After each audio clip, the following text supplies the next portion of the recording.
Can you imagine being the only human standing before 12 powerful alien kings? Not just standing, but judging them. Today's story is so incredible, you won't believe what happens. This is about Captain Marcus Drake and how one human changed the entire galaxy forever. The year is 2347. Marcus Drake was a simple cargo ship pilot doing a routine delivery when suddenly unknown forces captured his ship. When he woke up, he found himself in a massive metallic chamber surrounded by alien technology. In front of him stood 12 enormous thrones. On these thrones sat the 12 Galactic Kings, each one the supreme ruler of their own civilization. There was Zorthak, king of crystalline warriors, Queen Velshara, ruler of a telepathic hive mind, Emperor Krix, head of a technological empire, and 9 other incredibly powerful beings. Marcus was confused and terrified. A voice echoed through the chamber. "Human, you have been captured for war crimes. Your species has violated our territories. Your sentence is death." But Marcus was also a soldier. He gathered his courage and said, "Wait, according to galactic law, every prisoner has the right to a fair trial. Give me a chance to speak." The 12 kings looked at each other. Technically, the human was right. Emperor Krix spoke. "Fine, human.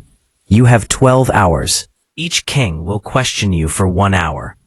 If you don't satisfy us, your end is certain." Marcus realized this wasn't an ordinary trial. This was a test of humanity itself. The first king, Zorthak, was a massive crystalline warrior. He asked, "Human, your species is weak. Your bodies are fragile. Your lifespan is short. Yet you wage war. Why?" Marcus took a deep breath. "Because strength isn't in muscles, it's in spirit. We're weak, so we learned to cooperate. We're mortal, so we value every moment. Our weakness is our greatest strength." Zorthak was shocked. He had never considered this perspective. Next came Queen Velshara, the telepathic hive mind ruler. "Your people are divided. Different languages, different beliefs, constant conflicts. How is this chaos a functional society?" Marcus smiled. "Ma'am, diversity isn't chaos, it's strength. Every individual brings a unique perspective. Every disagreement creates new ideas. We're not united, but our diversity creates innovation you can't imagine." For the first time, the queen understood the value of individuality. Emperor Krix, obsessed with technology, spoke next. "Your species is primitive. You lack advanced tech. You still rely on emotions instead of logic. This is weakness." Marcus replied, "Emperor, technology is a tool, not a purpose. Our emotions make us human. Love teaches us sacrifice. Fear makes us careful. Hope makes us try. If everything was logic, why would there be innovation? Why would there be dreams? To create technology, you must first imagine it. And imagination comes from emotion." Emperor Krix's circuits seemed to malfunction. This logic was actually logical. As the trials continued, the questions became deeper. They weren't just about humanity anymore. They were about morality, existence, and consciousness. The next kings asked philosophical questions. If killing is justified for survival, what's the difference between genocide and war? Your species wastes resources and destroys planets. Why do you deserve to exist? You don't know your creators or your purpose. What's the meaning of life? With each question, Marcus defended humanity. He admitted humans aren't perfect. Yes, humans have made mistakes. Wars have been fought. Planets have been damaged. But Marcus made a powerful point.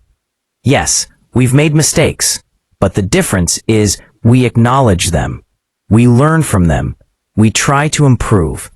Perfection isn't the goal. Progress is, and humanity has always progressed. Whispers began among the kings. This human was different. Then came the emotional trials. One king threatened torture. Another showed images of Marcus's loved ones, testing if he would break. But Marcus stayed strong. He explained that pain, loss, and fear are all part of the human experience. They're not weakness, they're reality. Feeling pain isn't wrong. What matters is what you do after the pain. We fall, but we get back up. That's humanity. It was the 11th hour. Only 2 trials remained. But here the story took a twist. Marcus realized something crucial. This trial wasn't about him. It was about them. He said, "Respected kings, I've been answering your questions for 11 hours. But I want to ask one question."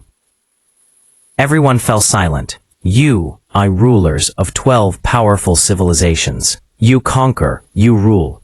But are you happy? Dead silence filled the chamber.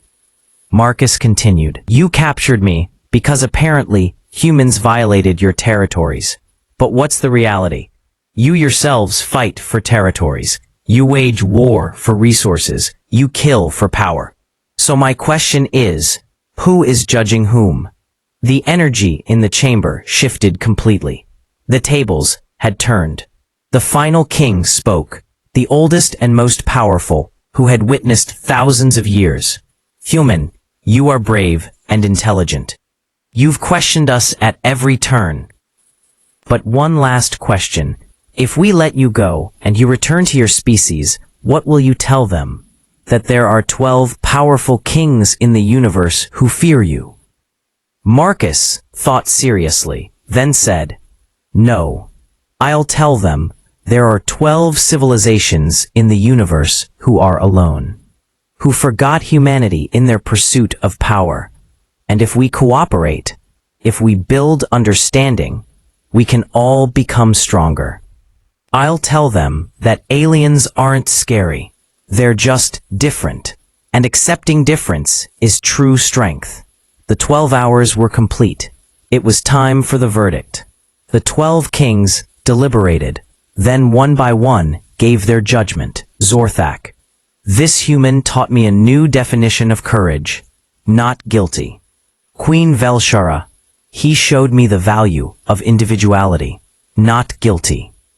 Emperor Crix. "He proved that emotions aren't weakness. Not guilty." One by one, every king acquitted Marcus. But the ancient king said, "Marcus Drake, you are free. But there's one condition. You will be our ambassador. A bridge for human-alien relations. Because today you proved that humanity doesn't just deserve to survive. It deserves to thrive." Tears filled Marcus's eyes. He was free, and humanity had been given a new future. So friends, this was the story of one human prisoner who judged 12 alien kings. What's the moral? When everyone is against you, if you have truth, courage, and humanity, you can judge anyone. Marcus didn't win with weapons or technology. He won with his humanity, with his words, with his authenticity.